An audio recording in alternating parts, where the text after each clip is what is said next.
Hey everyone, and welcome to a place that feels like it's been plucked straight from a fairy tale. I'm talking about Sintra, Portugal. A magical town just a short train ride from Lisbon, but a world away in atmosphere. If you've ever dreamt of wandering through enchanted forests, discovering hidden grottos, and exploring palaces that touch the clouds, then you've come to the right place. Seriously, get ready to have your mind blown, because Sintra isn't just a destination, it's an experience that will stay with you forever. In this video we're going on an epic adventure through this UNESCO World Heritage Site. We'll climb to the vibrant, multicolored terraces of the Pena Palace, delve into the mysterious depths of the Quinta da Regaleira's initiation well, and stand on the westernmost point of mainland Europe. I'll share all my best tips on how to get here, how to get around, what to eat, and how to make the most of every single moment without feeling rushed. So, grab a coffee, get comfortable, and let's dive into the enchanting world of Sintra. Trust me, you're not going to want to miss this. Our journey begins bright and early at Lisbon's Rossio train station. This is the easiest and most scenic way to get to Sintra. The ride itself is part of the fun, taking about 40 minutes as you watch the urban landscape of Lisbon melt away into lush, green hills.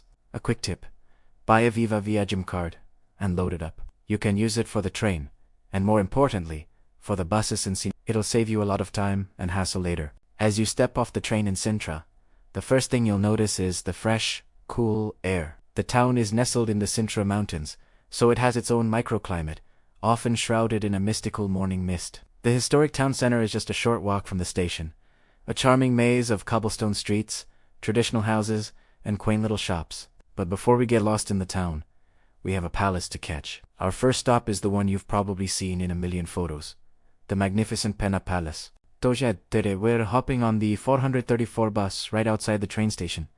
This bus is a lifesaver. It runs a loop that connects the station, the town center, the Moorish Castle, and Pena Palace. The ride up the winding mountain road is an adventure in itself, with breathtaking views at every turn. And then you see it. Perched atop the highest peak, Pena Palace is a spectacular explosion of color. Reds, yellows, and purples stand out against the green forest and blue sky. It's a 19th century romanticist masterpiece, and it looks like something straight out of a Disney movie. I highly recommend booking your tickets online in advance to skip the notoriously long lines. Once inside, you're free to explore the palace's incredible exterior. Every archway, every turret, and every tiled wall tells a story. Walk along the terraces and battlements for some of the most stunning panoramic views you will ever see. You can see all the way to the Atlantic Ocean on a clear day. The inside of the palace is just as impressive, preserved as it was when the Portuguese royal family last lived there. It's a fascinating glimpse into royal life. After soaking in the magic of Pena, we're heading back down the hill,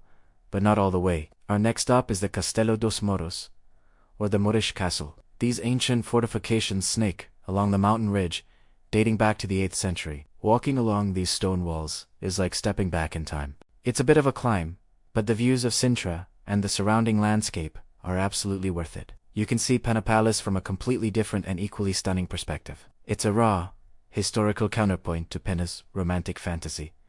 By now, we've probably worked up an appetite. So, let's head down to the historic town center for lunch and a well-deserved treat. Sintra has some famous local pastries you absolutely have to try.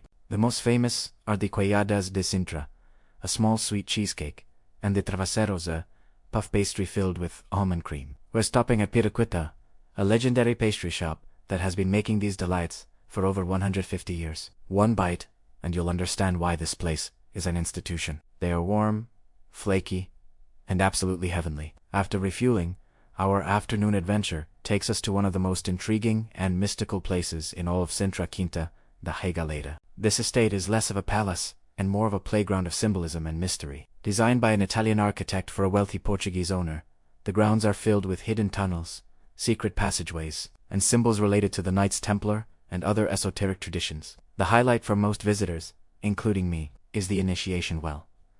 It's a surreal, inverted tower that spirals deep into the earth.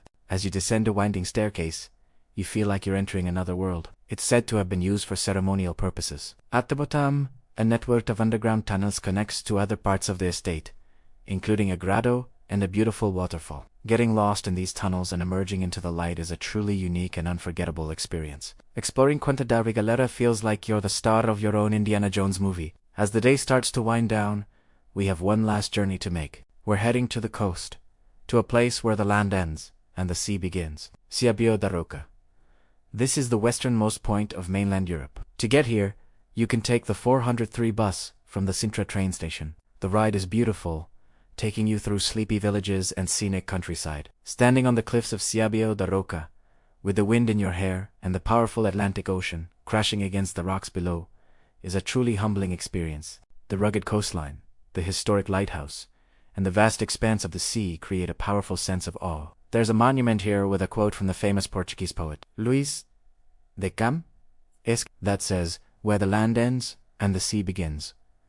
It perfectly captures the feeling of this wild and beautiful place. Watching the sunset here is an almost spiritual experience, as the sky explodes in shades of orange, pink, and purple. Now, for some practical advice. Sintra can be done as a day trip from Lisbon, but it will be a very long and rushed day. If you have the time, I highly recommend staying for at least one night. This allows you to explore the palaces early in the morning before the crowds arrive, and to enjoy the town's magical atmosphere in the evening after the day trippers have left. For getting around, the 434 and 435 tourist buses are your best friends. The 435 bus takes you to Quinta da Regaleira and the Moorish Palace, another stunning but less crowded gem worth visiting if you have more time. You can also hire a tuk-tuk for a more personalized tour, but be prepared to negotiate the price. Walking between some sites is possible, but be warned, the hills are very steep.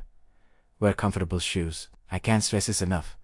Sintra is more than just a collection of beautiful buildings. It's a place that fires the imagination. It's a testament to the harmony of nature and human creativity. From the whimsical fantasy of Pena Palace to the ancient stones of the Moorish Castle and the hidden secrets of Quinta da Regaleira, every corner of this town has a story to tell. It's a place that encourages you to wander, to explore, and to dream. I hope this journey through Sintra has inspired you to add this incredible destination to your travel list. It truly is a must-see when you're in Portugal. The blend of history, nature, and pure fantasy is unlike anywhere else I've ever been. Thank you so much for watching and for coming along on this adventure with me. If you enjoyed this video, please give it a thumbs up, and don't forget to subscribe for more travel guides and inspiration. Let me know in the comments which Sintra Palace you'd want to visit first. Until next time, happy travels.